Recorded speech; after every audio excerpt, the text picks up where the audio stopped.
واقعہ کربلا پارٹ 2۔ مسلم بن عقیل رضی اللہ تعالیٰ عنہ کو بھی دھوکے سے شہید کر دیا گیا اور اس کے بعد بھی ان کے دونوں بچوں کو تلاش کر کے انہیں بھی بے رحمی سے شہید کر دیا گیا۔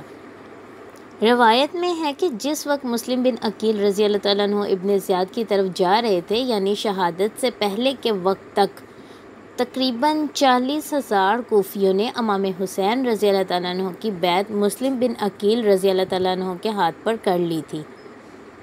لیکن ابن زیاد اور یزید کا دبدبہ اتنا تھا، اور ایک روایت میں ہے کہ اس نے یعنی ابن زیاد نے اعلان کر دیا تھا کہ جو بھی مسلم بن عقیل رضی اللہ تعالیٰ عنہ کا ساتھ دے گا تو تم لوگ جانتے ہو کہ میری اور میرے باپ کی اہل بیت سے کس قدر نفرت ہے۔ ہم نے بصرہ میں اہل بیت سے محبت کرنے والا کوئی بھی نہیں چھوڑا، تو تم لوگ بھی مارے جاؤ گے، تمہارے بچے یتیم، تمہاری عورتیں بیوہ ہو جائیں گی۔ کوفہ کے لوگ اس بات سے ڈر گئے، خوف میں آ گئے۔ جب مسلم بن عقیل رضی اللہ تعالیٰ عنہ چلے تھے گھر سے تو آپ کے ساتھ صرف 1200 کے لگ بھگ لوگ تھے، 40,000 میں سے 1200 لوگ، اور جب راستے میں پہنچے تو آپ نے ایک مسجد میں نماز پڑھی تو آپ کے پیچھے 500 لوگ تھے، اور جب آپ نے سلام پھیرا تو آپ کے پیچھے ایک بھی کوفہ کا فرد یا کوفی نہیں تھا۔ سوچیں تو صحیح وہ لمحہ کیا لمحہ ہوگا۔ کچھ دیر کے لیے ذرا تصور میں ایک تصویر لیجئے کہ سامنے ایک مسلمان بیٹھا ہوا ہے جس کے پیچھے ہزاروں لوگ تھے، جن کے آگے ہزاروں دشمن کھڑے ہیں، لیکن کیا جرأت ہوگی، کیا بہادری ہوگی، کیا محبت رسول صلی اللہ علیہ وآلہ وسلم تھی کہ اکیلے ہو کر بھی آگے بڑھے بنا کسی پرواہ کے۔ اللہ اکبر۔ اسی لیے عربی کا ایک لفظ ہے کوفی، لا یوفی۔ لا کا معنی نہیں، یوفی کا معنی ہے وفا، تو اس کا مطلب یہ ہے کہ کوفی وفا نہیں کرتا۔ جب مسلم بن عقیل رضی اللہ تعالیٰ عنہ پر وار کیا گیا اور آپ زمین پر تشریف لائے تو آپ کی زبان سے اس وقت یہ لفظ ادا ہوئے کہ کاش کوئی میرے بھائی حسین کو بتا دے کہ مجھے شہید کر دیا گیا ہے۔ اب جیسے کہ پہلے بتایا جا چکا ہے کہ امام حسین رضی اللہ تعالیٰ عنہ کو خط بھیج دیا گیا تھا انہوں نے، اور ساتھ میں آپ کو بتایا تھا کہ اس وقت کے دور میں خط آتے جاتے 10-10 15-15 20-20 دن اور کبھی کبھی تو 1-2 ماہ بھی لگ جاتے تھے، تو حضرت امام حسین رضی اللہ تعالیٰ عنہ کو تو اس وقت خط پہنچا کہ جب وہ فوراً تشریف لے آئیں گے، لیکن یہاں مسلم بن عقیل رضی اللہ تعالیٰ عنہ شہید کر دیے جا چکے تھے، یعنی آپ کے پہنچنے تک مسلم بن عقیل موجود نہیں ہوں گے۔ آپ نے وہی ہوا جب خط امام حسین رضی اللہ تعالیٰ عنہ کے پاس پہنچا، تب آپ کو یہ پتہ نہیں تھا کہ مسلم بن عقیل رضی اللہ تعالیٰ عنہ کو کوفیوں نے شہید کر دیا ہے۔ آپ تو اس خط پر تھے کہ جس میں لکھا تھا کہ کوفی آپ کا ساتھ دیں گے، آپ آ جائیں۔ جانتے ہیں اللہ نے جو احکام انسان پر نازل فرمائے، ان کاموں پر شریعت میں 2 چیزیں ہیں۔ پہلی چیز تو ہے عزیمت، دوسری چیز ہے رخصت۔ اب ایک مثال دونوں چیزوں کو سمجھانے کے لیے دی جاتی ہے کہ عزیمت ہے کہ جو اللہ نے احکام نازل کیا اور پھر اس احکام میں کچھ حد تک چھوٹ دے دی، کچھ حد تک نرمی کر دی، تو اس چھوٹ کو نہ اپنایا جائے، اس نرمی کو نہ اپنایا جائے بلکہ اس احکام کو پورا کیا جائے، یہ چیز ہو گئی عزیمت۔ مزید آسان الفاظ میں بات کی جائے تو وہ یہ کہ اللہ نے نماز کا احکام جاری کیا، لیکن اس میں نرمی رکھ دی کہ جو شخص کھڑے ہو کر نہیں پڑھ سکتا وہ بیٹھ کر پڑھ لے، یہ اس حکم میں نرمی رکھ دی گئی، چھوٹ دے دی گئی۔ اب آپ یا کوئی بھی بزرگ آدمی کسی وجہ سے یا زیادہ عمر کی وجہ سے 2 نوافل ہی چاہے ادا کر رہا ہو اور وہ کھڑے ہو کر ادا نہ کر سکتا ہو، اس کے باوجود بھی وہ کہے کہ وہ کھڑے ہو کر ہی پڑھے گا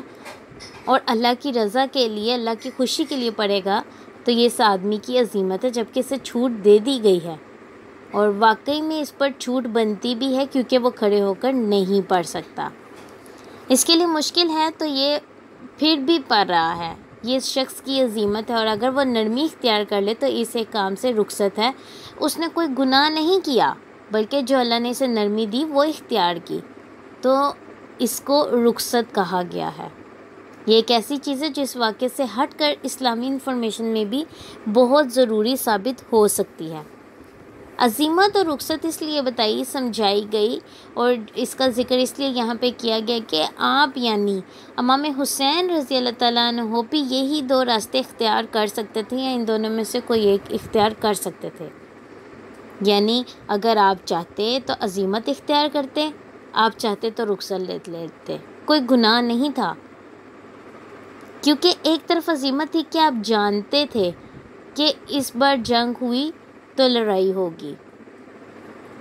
آپ ان سے جنگ کرتے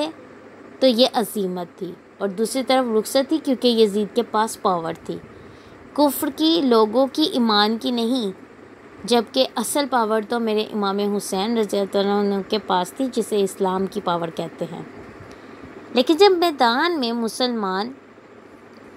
ہو، مومن ہو، تو وہ رخصت کا نہیں عزیمت کا راستہ اختیار کرتا ہے،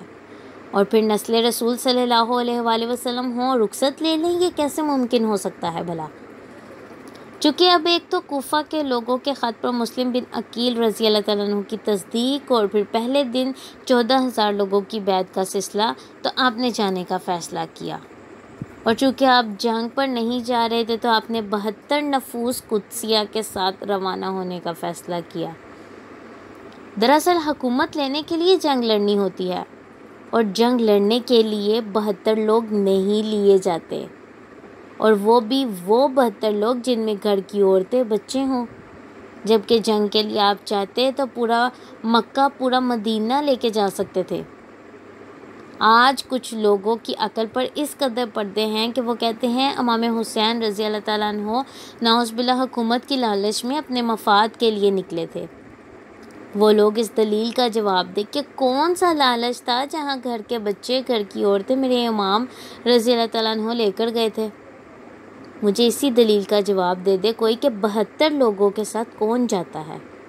حکومت لینے؟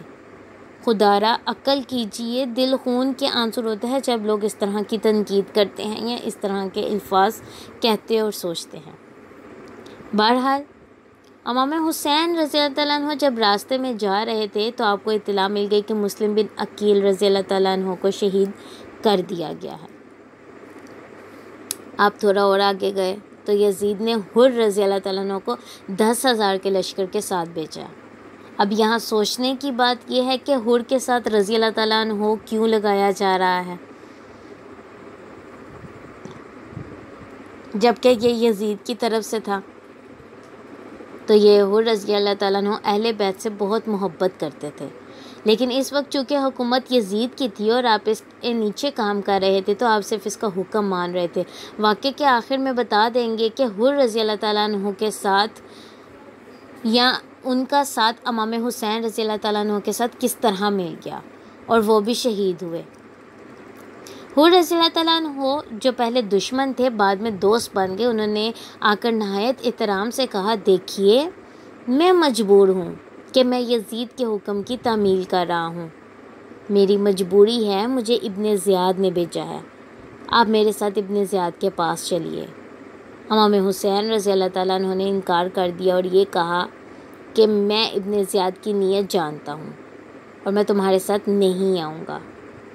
ابھی یہ سلسلہ چل رہا تھا کہ ایک اور شخص جس کا نام عمر تھا، عمر بن سعد، اسے یزید نے حکومت کا لالچ دیا کہ میں تمہیں حکومت دوں گا، تو جا۔ مجھے لگتا ہے یہ حر یقیناً امام حسین رضی اللہ تعالیٰ عنہ کی تعظیم کر رہا ہے، تو جا اور سارا معاملہ دیکھ اور بنا کوئی بات سنے امام حسین رضی اللہ تعالیٰ عنہ کو لے کر آ جا۔ اب وہ بھی ایک بڑا لشکر لے کر اس مقام پر آ گیا۔ جب آپ یعنی امام حسین رضی اللہ تعالیٰ عنہ نے اس کا لشکر دیکھا تو آپ نے کہا کہ مجھے کچھ وقت چاہیے، تو آپ کو سوچنے کے لیے کچھ وقت دے دیا گیا۔ اس وقت آپ امام حسین رضی اللہ تعالیٰ عنہ نے وہاں اسی مقام پر خیمے لگائے۔ اب بعض روایت میں ہے کہ یہ پہلی محرم الحرام تھی اور بعض میں ہے کہ 2 محرم الحرام تھی۔ خیمے لگانے کے بعد آپ امام حسین رضی اللہ تعالیٰ عنہ نے وہاں کچھ لوگوں سے پوچھا تو پتہ چلا اس مقام کا نام کربلا ہے۔ باقی اگلی ویڈیو میں انشاءاللہ۔ شکریہ۔